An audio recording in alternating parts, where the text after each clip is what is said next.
Buenos días a todos y a todas. Nuestro grupo analizó el corpus de poesía trans. Somos José Luis, Rosarelli e Iliana. Entre los autores leídos se encuentran Jan Matarrita, costarricense, Numa Dávila, guatemalteca, y Néstor Perlonger de Argentina. Vamos a iniciar con el análisis de los poemas. Perdón, primero me voy a referir levemente al mural que construimos. En las tres primeras hileras vemos la construcción del sujeto trans en los tres corpus poéticos, el de Jan, el de Néstor y el de Numa. Estos elementos que vemos reflejados aquí los encontramos en los tres autores. Los voy a leer y luego los vamos a explicar en los poemas. En Jan Matarrita vemos una fragmentación de la identidad, una representación de un sujeto dolido y rechazado, desdoblamiento y degradación del yo lírico, multiplicidad de identidades.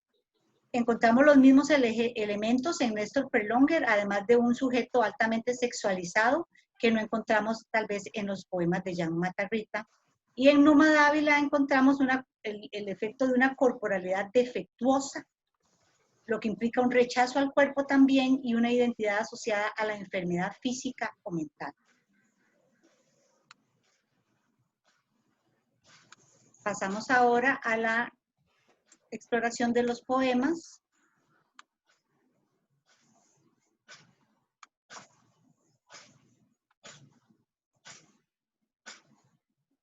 Aquí tenemos el de Numa Dávila. Rosarelli, si gusta hablar del análisis que usted hizo de ella. Bueno, en los poemas de Numa Dávila se representa al sujeto trans como un ser sufriente, rechazado, incluso muestra rechazo hacia su propio cuerpo, o el cuerpo es visto como un cuerpo defectuoso. Su condición se asocia con una enfermedad, entonces son sujetos en constante sufrimiento. Los recursos de homotextualización se reflejan en la patología, o sea, son vistos como una patología, como una enfermedad, sea física o sea psicológica. La fragmentación del cuerpo, por ejemplo, en la estrofa segunda, dice, me encontraste.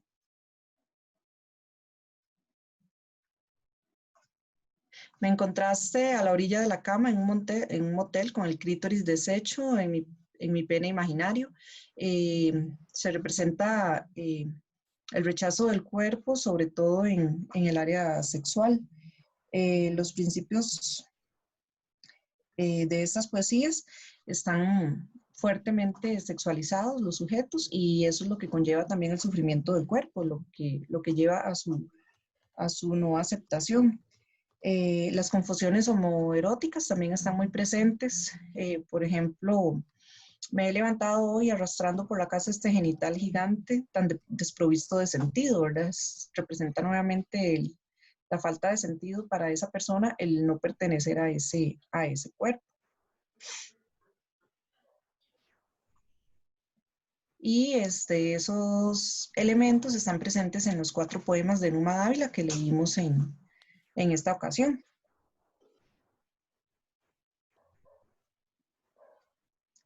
Muy bien. Seguimos con el análisis de los poemas de Jan Matarrita. Yo analicé La hija equivocada. La voz lírica en este poema es reflexiva, habla de su familia y específicamente de la muerte de su hermana. Hay un gran tono lúgubre, hay soledad, muerte y hay búsqueda de aprobación por parte de la voz lírica. Es un tono confesional de un evento familiar doloroso. El título es muy importante ya que al referirse a la hija equivocada da a entender que la voz lírica piensa que debería haber sido ella la que tenía que haber muerto y no su hermana. Hay un sentimiento de culpa y a la vez de aceptación de su realidad trans. El poema revela la difícil situación familiar para muchas personas trans. En Perro Trans, el yo lírico se identifica como un perro. Esto nos da una degradación del mismo, ¿verdad? Es la búsqueda de amor como migajas, es lo que hace que esta voz lírica se asemeje a un perro. El ambiente representado, que es un elemento que tal vez encontramos en varias poesías de este estilo, es sórdido, el lugar olía rancio, a grasa y alcohol, huele mal, es feo. Sin embargo, para la voz lírica dice que es dulce y porque ahí encontró el amor. Hay un regreso al pasado de niño, hay una retrospectiva. Sin embargo, estos recuerdos son dolorosos también. Muchos de estos recuerdos están relacionados al cuerpo y a un rechazo del mismo. Por ejemplo, fui de nuevo ese niño que se quitaba la camisa en la playa, relacionado tal vez a los pechos. Y también la última es muy importante, donde dice, fui de nuevo ese niño que se ponía la manguera en medio de las piernas para regar las plantas del jardín. Esa manguera como un pene imaginario, el niño que juega a ser hombre. Entonces esos recuerdos son muy dolorosos para el yo lírico también. En desviaciones pre-T, que debe significar pre-tratamiento, hay una vivencia entre lo real y lo anhelado. De hecho, todo el poema está estructurado moviéndose entre realidad y fantasía, ideal, realidad. Hay un deseo nunca satisfecho que se mueve entre estas dos esferas, lo que nos produce un desdoblamiento. Uno es el que yo soy, otro es el que quiero ser, otro es el que los otros creen que yo soy, entre la apariencia y lo real.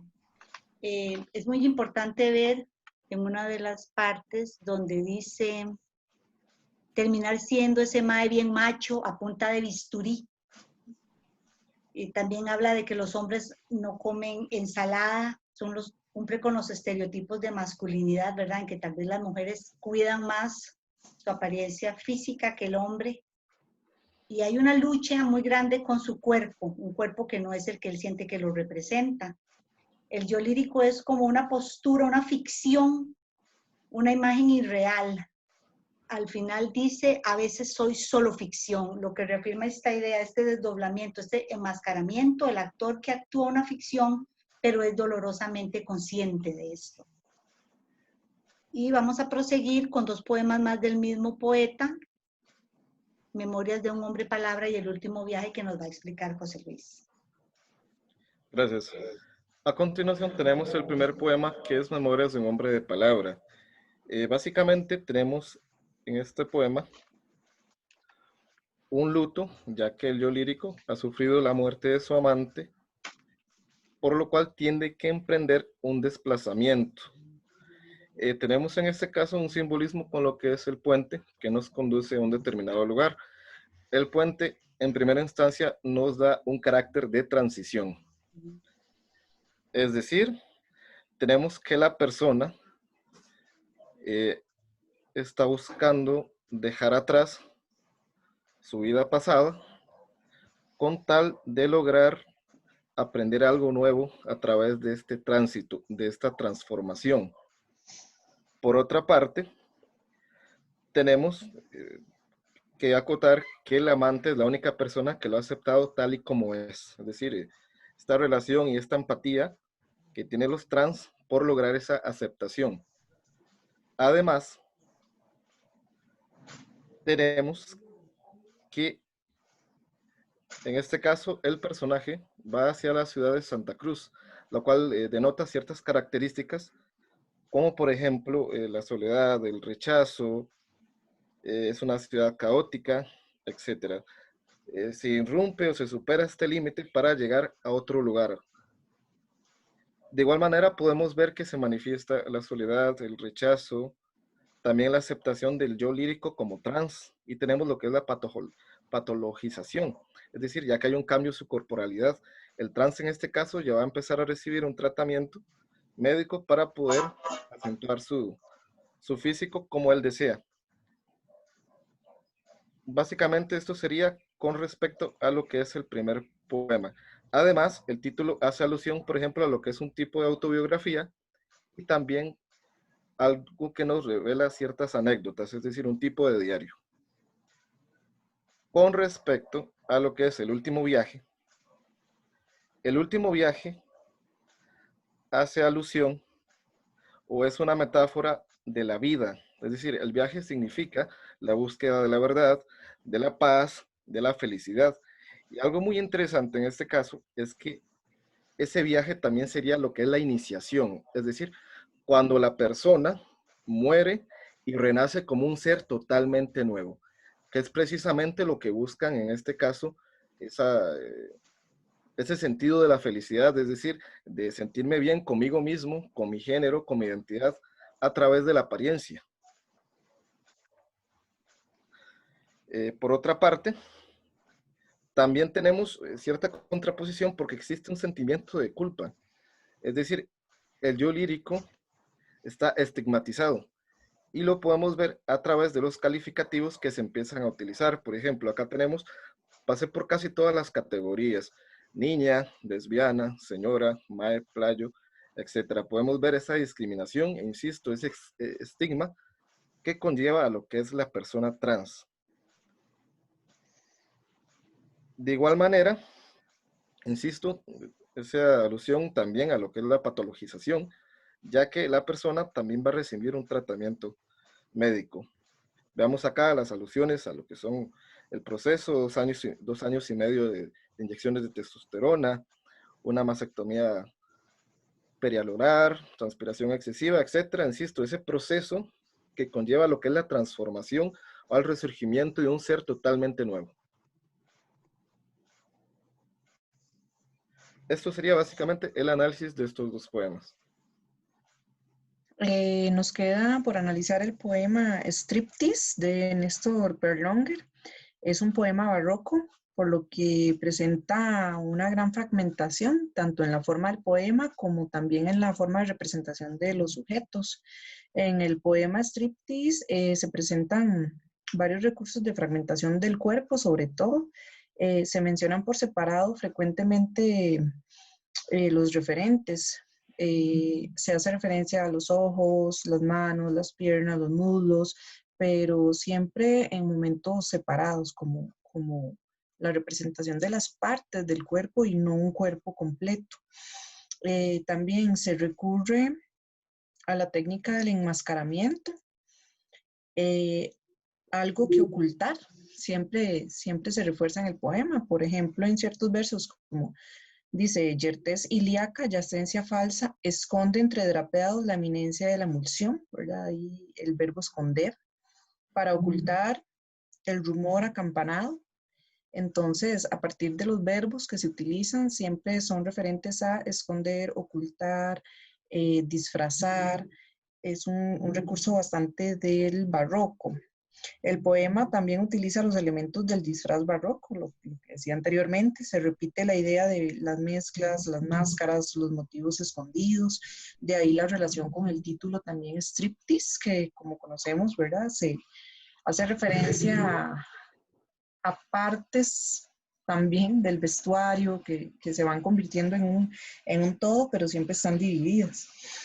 Hay gran presencia de imágenes sensoriales representadas mediante la sinestesia. También se acompaña el surrealismo y el travestismo. En este poema el sujeto trans se muestra como un sujeto ambiguo y ahí nos lleva a la multiplicidad de identidades. Algunos de estos elementos sensoriales se representan sobre todo en el uso del léxico, por ejemplo, yertez ilíaca, emulsión, aguas del muslo, fiebre uterina, en el fragor de la entrepierna al músculo, metal, acuosidad, que si vemos estas palabras, básicamente todas hacen referencia a elementos sensoriales muy relacionados también con el cuerpo y llevándonos a pensar en el sujeto trans como un sujeto sexualizado también, un sujeto erótico, y a la vez esa sexualidad lo hace ser visualizado, ¿verdad? Como estigmatizado. De ahí el tema del rechazo y del sufrimiento de los sujetos trans. Al igual que los vimos en los poemas anteriores, el tema del rechazo está totalmente presente y se manifiesta en todos los poemas trans, básicamente. En cuanto al análisis del poema, en ese sentido, en general se pueden representar o ver esos elementos. Y pasaríamos a ver en el mural los elementos de homotextualización que están presentes en los 3 poemas.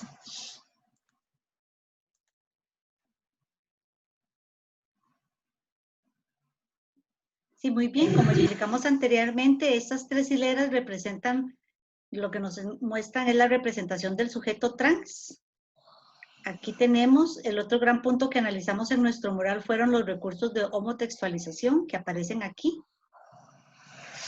Ajá, los recursos de homotextualización que están presentes, muy presentes en todos estos poemas, se refieren a los textos confesionarios. Casi todos estos poemas representan una confesión de homosexualidad o transexualidad, ya que no vivimos en una sociedad donde todavía estos sujetos tengan la libertad de ser quienes realmente son a nivel social.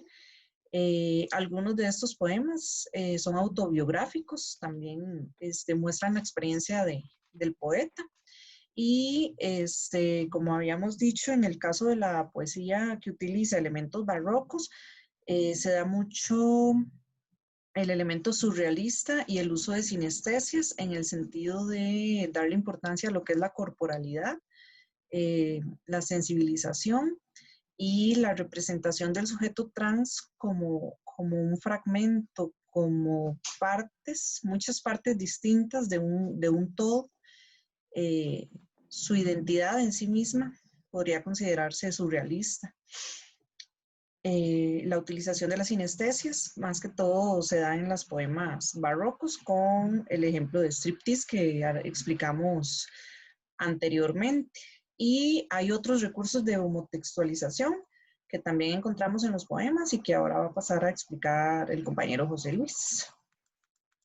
Gracias. A continuación tenemos en la siguiente hilera lo que es el carácter de retrospectiva. Podemos ver que en la mayoría de los poemas se hace una alusión al pasado. Es un pasado triste, caótico. El sujeto trans, en este caso, tiene ciertas represalias contra lo que es este pasado, ya que no es un pasado feliz. En el caso de lo que es la patologización de la identidad del trans, podemos ver que existen ciertos tratamientos médicos, que en este caso los autores han tratado de utilizarlos como recursos para denotar esa evolución que sufren los sujetos a través de su proceso para lograr la identidad deseada. Con respecto a la identidad fragmentada, podemos encontrar ciertas identidades contrapuestas. Es decir, existe un conflicto para manifestar su identidad o género, ya que la corporalidad les juega una mala pasada. Es decir, muchas veces esas características biológicas como la voz, los músculos, el falo, etcétera, les permite, o mejor dicho, no permite que ellos logren cierta aceptación en la sociedad. Muy bien, y pasamos al último punto de nuestro mural, que fueron los elementos de la teoría queer, basándonos en la pregunta cuáles conceptos o principios de la teoría queer necesitan para interpretar estos poemas. En general, viendo todo el corpus poético trans, un punto muy importante que se menciona es que no hay una lucha social colectiva, sino que en la mayoría de lucha trans es algo muy individual. Esto lo vemos en todos los poemas, son muy confesionarios, muy anecdóticos, es como un grito al mundo, esta es mi experiencia, sin embargo no hay una convocatoria social a cambiar esta realidad. El cuerpo obviamente es muy importante en todos estos poemas y eso se relaciona a la que se llama tecnologías del cuerpo en la teoría queer, el cuerpo como el espacio donde se ejercen diferentes tipos de poder y el cuerpo atravesado por la tecnificación. Eso se relaciona al cambio de sexo que vemos en algunos de los poemas que hablan explícitamente de mastectomías y tratamientos hormonales muy fuertes donde ya se invade el cuerpo y se mutila también. Vemos la hibridación, pero como una forma de resistencia, esto es algo positivo. La categoría sexual como una construcción social, esto se ve en muchos de los poemas, ¿verdad? Donde, por ejemplo, el hombre trans en su deseo de asumir el rol masculino, entonces no come ensalada o se comporta de cierta manera para buscar esta aceptación social, de acuerdo a los estereotipos de lo que es un hombre y lo que es una mujer. Y también encontramos un cuestionamiento a la identidad individual. En general podríamos decir que comparando el corpus poético trans al lésbico y al gay, encontramos muchísimo sufrimiento, rechazo social y autorrechazo en la poesía trans. Podríamos decir que en general, aunque hay resistencia, la mayoría de los poemas muestran una realidad sumamente dolorosa del sujeto lírico, que se siente obviamente atrapado en un cuerpo en el cual no es feliz. Una lucha médica muy fuerte para lograr construir un cuerpo en el que sí se pueda expresar como lo que él o ella sienten. Comparándolo a las exposiciones de los compañeros, encontramos que sí está cargado de rechazo, soledad y sufrimiento. Les agradecemos su atención y en cualquier cosa nos pueden poner preguntas en el muro. Hasta luego.